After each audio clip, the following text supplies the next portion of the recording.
Nagkita sina Jason at Justin sa isang bus stop at nag-usap sila.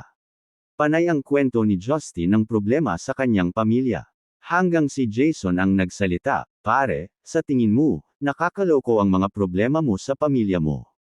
Tingnan mo naman ang sitwasyon ko. Ilang taon na ang nakararaan, nakilala ko ang isang byuda na may isang dalagang anak. Nagpakasal kami, kaya nagkaroon ako ng isang stepdaughter. Hindi nagtagal, pinakasalan ng aking ama ang stepdaughter ko. Kaya ang nangyari, ang stepdaughter ko ay stepmother ko rin. Ang misis ko ay naging mother-in-law ng tatay ko. Ang stepdaughter ko ay mother-in-law ko na.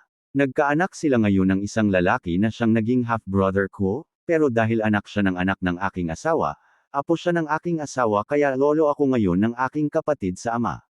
Hanggang nagkaanak kami ng asawa ko ng isang lalaki. Ang half-sister ng aking anak na aking stepmother ay lola rin niya. Kaya ang tatay ko ay brother-in-law ng aking anak. At ngayon, ako ay brother-in-law ng aking stepmother.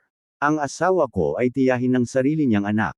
Ang anak ko ay pamangkin ng aking ama, at ang sarili ko ay lolo ko. Di ba nakakahilo? May isang barko na bumabiyahe sa gitna ng karagatan nang biglang sumama ang panahon, overloaded ng pasahero kaya kailangang magbawas ng 3 tao sa barko. Kung hindi lulubog ito, nakiusap ang kapitan ng barko sa mga pasahero, sabi niya, "Sino po ba sa inyo ang gustong magbuwis ng kanyang buhay para sa kapakanan ng nakararami?" Sumigaw ang isang Japanese, Banzai Japan, sabay talon sa dagat, hindi rin nagpatalo ang Espanyol, at sinabing, "Viva España!"